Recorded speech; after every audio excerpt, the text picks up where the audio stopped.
दोस्तों, एक कहावत तो आपने सुनी ही होगी। अगर हम गलत समय पर कोई सही डिसीजन भी लेते हैं तो कई बार वो भी गलत हो जाते हैं। यही बात हमारे इन्वेस्टमेंट्स पर भी लागू होती है।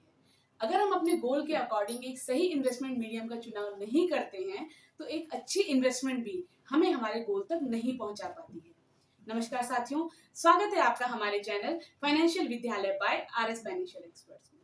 आज हम बात करेंगे कि हम अपने फाइनेंशियल गोल्स के अकॉर्डिंग किस तरीके से अपनी इन्वेस्टमेंट प्रायोरिटीज को डिसाइड कर सकते हैं, जो कि एक फाइनेंशियल पिरामिड के माध्यम से हम ठीक से सीखेंगे। दोस्तों, फाइनेंशियल पिरामिड हमारे इन्वेस्टमेंट पोर्टफोलियो को मेंटेन करने का एक मास्टरमाइंड टूल है। इसके माध्यम से हम ये जान पाते हैं कि हम अपने गोल्स के अकॉर्डिंग अपने फंड्स को इन्वेस्टमेंट करने के लिए किस मेथड को सबसे पहले प्रायोरिटी दें, किसको दूसरे नंबर पे, किसको तीसरे नंबर पे एंड सो ऑन। चलिए मैं आपसे आज एक रोजमर्रा का सवाल पूछती हूँ। अगर आपको बाजार से चीकू, संतरे और नाशपाती खरीद के लानी हो और आपके पास सिर्फ एक ही बास्केट या बैग हो तो आप सबसे पहले क्या खरीदेंगे? सोचिए सोचिए। जी हाँ, आपने बिल्कुल सही कहा। आप सबसे पहले नाशपाती खरीदेंगे क्योंकि वो ठोस, मजबूत होती हैं और उनके ऊपर वजन रखने से वो खराब नहीं होती।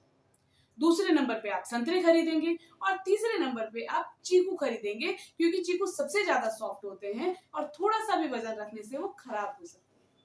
तो जब हम अपने रोजमर्रा के कामों को करने के लिए इतना सोचते हैं, जिसमें कि अगर कोई छोटी मोटी गलती हो भी जाए तो हमें कोई बड़ा नुकसान नहीं होता, तो हम अपनी इन्वेस्टमेंट करने से पहले ये क्यों नहीं सोचते कि हम अपने इन्वेस्टमेंट्स को किस सीक्वेंस में करें? कौन सी इन्वेस्टमेंट ज्यादा जरूरी है, कौन सी इन्वेस्टमेंट्स कम जरूरी है, या फिर कौन सी इन्वेस्टमेंट हमारे किस पर्टिकुलर गोल के हिसाब से सेफ रहेगी। आइए इसे थोड़ा डिटेल में समझते हैं। दोस्तों, फाइनेंशियल पिरामिड के अकॉर्डिंग हम अपनी इन्वेस्टमेंट को 3 पार्ट में डिवाइड करते हैं, जिससे कि इन्वेस्टमेंट के मीडियम्स को एक सीक्वेंस में लिया जा सके। फाइनेंशियल पिरामिड के अकॉर्डिंग हम सबसे पहले अपनी फैमिली और फाइनेंस की प्रोटेक्शन पर ध्यान देते हैं। दोस्तों, आप तो जानते ही हैं कि जब भी हम अपना कोई घर बनाते हैं तो सबसे ज्यादा ध्यान उसकी नींव पर दिया जाता है।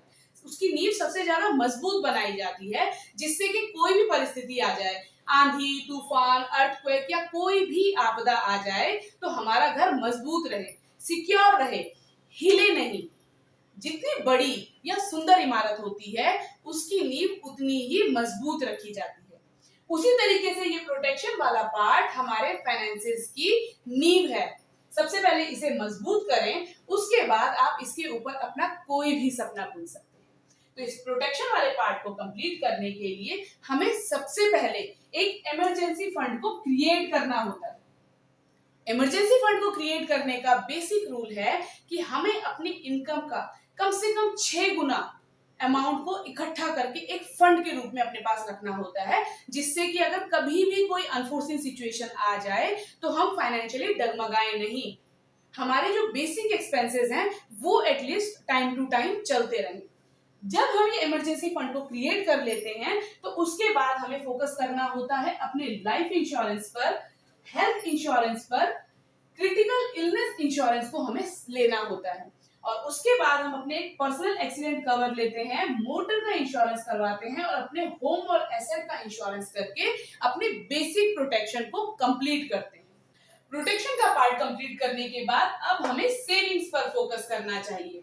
सेविंग्स को भी हम अपने गोल के अकॉर्डिंग 2 पार्ट में डिवाइड करते हैं, एक सेमी सिक्योर्ड सेविंग और एक सिक्योर्ड सेविंग। डिपेंड करता है कि हम किस पर्टिकुलर गोल के लिए अब सेविंग स्टार्ट कर रहे हैं। अगर हमें सिक्योर्ड सेविंग की तरफ जाना है तो हमारे पास आरडी, एफडी, पोस्ट ऑफिस की स्कीम्स हो गया, किसान विकास पत्र, PPF, NSC, retirement planning, child education planning को हम अपने पोर्टफोलियो में इन्वॉल्व कर सकते हैं। और अगर किसी भी पर्टिकुलर गोल के लिए हमें सेमी सिक्योर सेविंग्स करनी है, थोड़ा सा प्रॉफिट ज्यादा अर्न करने के लिए, तो हम म्यूचुअल फंड और सेग्रीगेटेड फंड्स को अपने इन्वेस्टमेंट पोर्टफोलियो में इन्वॉल्व करते हैं।